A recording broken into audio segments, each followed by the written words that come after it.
Good evening, everyone. It's Tom Sidney Bushnell, aka Numbers, here from Psych Club, from the Tom Numbers Show. News with Tom Numbers on top of your game. And I've got Matt Geiger, Midas Gold Matt, our official sponsor from Midas Gold, here in the virtual Zoom house. How are you, sir? Doing well. How you doing? I'm good, man. I'm good. I've had a. You just had lunch, yeah? Lunch, yeah, at the airport, as I just told you. Yeah. You got a good little restaurant there. We'll take you when you come to Arizona. Yes, I want to get over there. Yeah.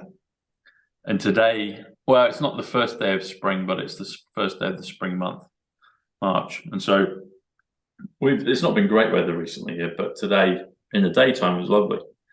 And then we had hail, like stones, ice, and we had apparently, and I slept through it, we had lots of gusts of wind last night.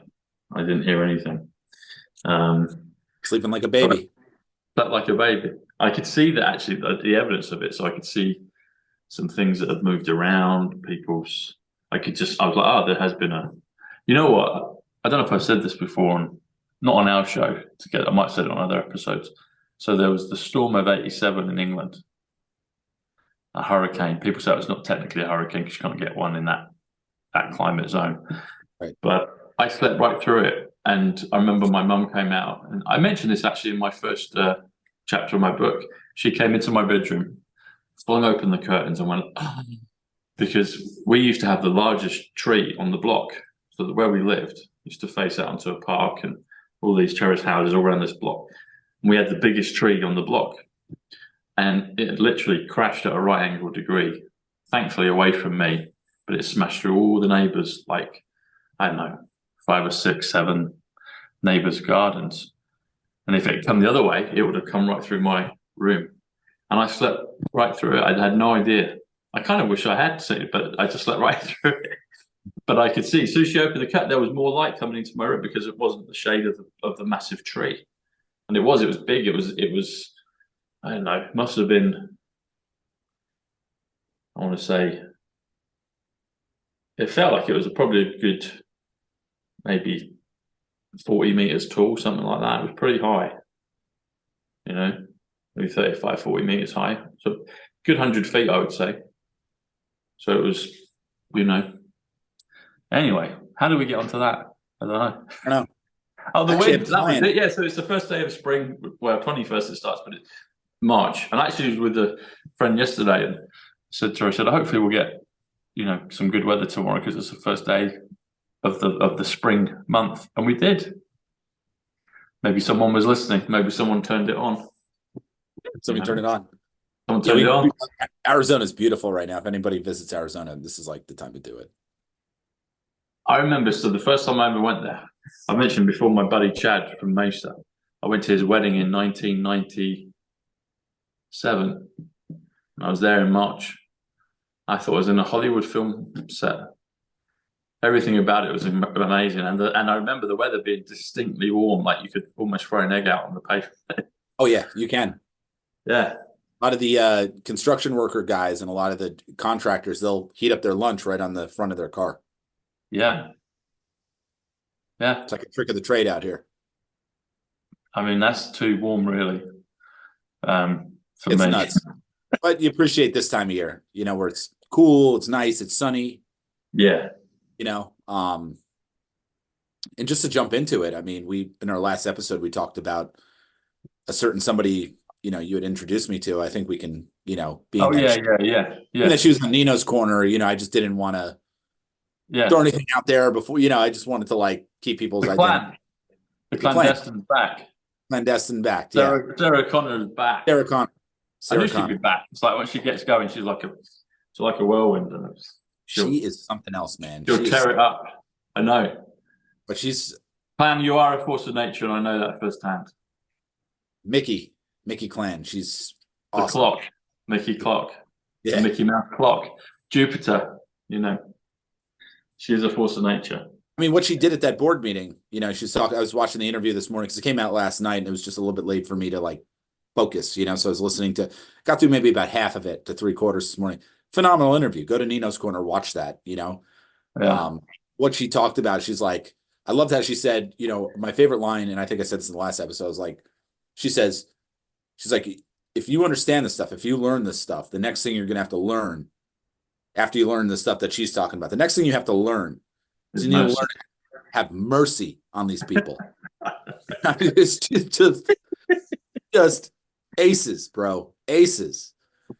And yeah, she sent them running, man. She sent our board of supervisors, our BOS. She sent them. Yeah, it's great. Yeah,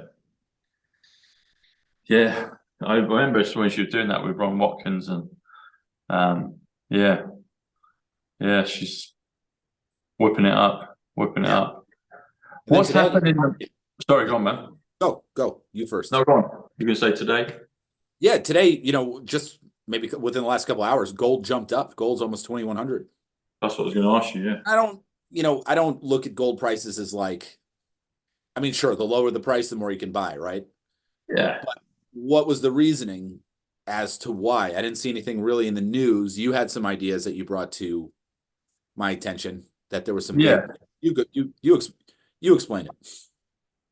Well, so we've been talking about the connection, haven't we, between the stock market, and you nicely put how all the debt market, it triggers the other markets in the stock market, and then it was like, well, when that plunges, i.e. when people sell and get out of it, it's going to drop, and therefore it will go into other things, commodities, particularly gold and silver. And so I didn't know about the gold price today, but when you said to me just before we started the show, I was like, well, I have a feeling I might know at least maybe part of why that's happened. Because you said something's happened, and then there's no announcement about anything, but something's pushed it up. Usually it's like war or something that will push the price up, you know? Here. And I said, well, I think maybe. So there's been this going around. People probably have heard it, but I don't think it's been really reported much on mainstream. That lots of big whales, I think Nino said it in the show last week, actually, lots of big whales are selling and getting out of the stock market. And I spoke to Charlie today, and he was telling me how people like apparently Warren Buffett, or the former artist known as Warren Buffett, and Billy Gruff Gates have been selling massive pieces. I think Charlie said 265 billion from Buffett. I know they kind of do a thing to get, maybe it's both, but 265 is interesting because the numbers 265 comes to October 26th. That's the first time they do time travel in Back to the Future. And Marty McFly's 136 Great Awakening, which is also a stock market. Anyway, so he's always telling us the science, you know. Me and Matt Letitia, the soccer player, we were having a chat just this evening about numbers and signs, and him and his wife had a great experience with that just in the week. Anyway, so if that's the case, if big whales are taking money out, it's not being reported, the people in the know are going to know. It's like, okay, well, the big money is going to know where that's being moved to. So hence, maybe that's why we've seen a shot up in gold. You know, there might be some other things happening, but we've been educating the viewers about how, you know, if the stock market goes, it's going to go to somewhere else. And so you're seeing a bit of that already. If the rumors are true that the big ones have been taking stuff out, I'm sure people can actually forensically go in and find out that that's the case. But if they're not reporting it on mainstream media, it might go past people's attention. But so as we've been telling you the last few weeks, people, the stock market's going to go. President Trump predicted it, and all his predictions come true. So, you know, there might be a time to get on the bandwagon and get yourself some precious metals, get some silver, get some gold. Give Matt a call. Call him on 480. Where's the number today, Matt? 480? 725-0536. There you go. So just give him a call. He can advise you, give you a different perspective on some things, give you a fresh perspective. In a $75 movement or whatever, it was $70.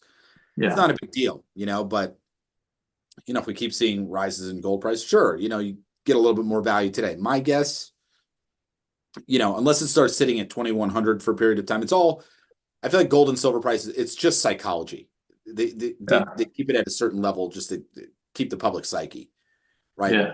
I don't think anybody has anything to worry. Whether you buy gold at, 2,000, 2,100, 2,300, it's all the same realistically at the end of the day. But get it, get it in your possession really, because my bigger fear in terms of price, it's not the price that I think is going to be the deterrent. It's going to be people's ability to get it.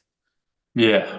It's like when everything hits the fan, you got to realize you're probably not going to be able to get the stuff when everybody sees something, right? You got to be a little bit ahead of the curve. Yes. And if we have some, I mean, I guess we don't know, but I mean, if we kind of can figure out that this is probably the year where things are going to start happening in the financial economy.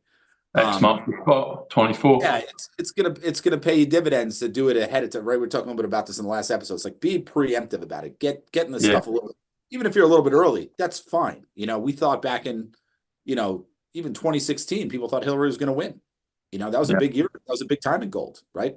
Hillary, according to the New York Times, had a 97% chance of winning, and look how that turned out. But even if you bought your gold back then, it's like, okay, here you are now. Right? You've stored your value. Maybe it's gone up a little bit since then. Yeah. But again, it's not that you're buying gold at 2,000 or 2,100 and you're selling it at 50,000 and you've made a profit. It's not a stock. It's a stored value. Yeah. Right. Juan talks about it, and that's what I've been telling people for years. So I feel good about representing gold and silver in the right manner. And that is, it's just a store of value. It's a way to get your money from this system safely into the new system. Simple as that. Right. If they take some big price jump and you make some huge profit, all the better, all the better. And if you get silver, that's fungibility, that's utility. They've got things that can do with it, Utility is 186. I'm just joking. I don't know. Okay. Yeah. What is utility? I'd have to work it out. Yeah. Give me a sec, buddy. Give me a second. Sure. I'm going to call you straight back.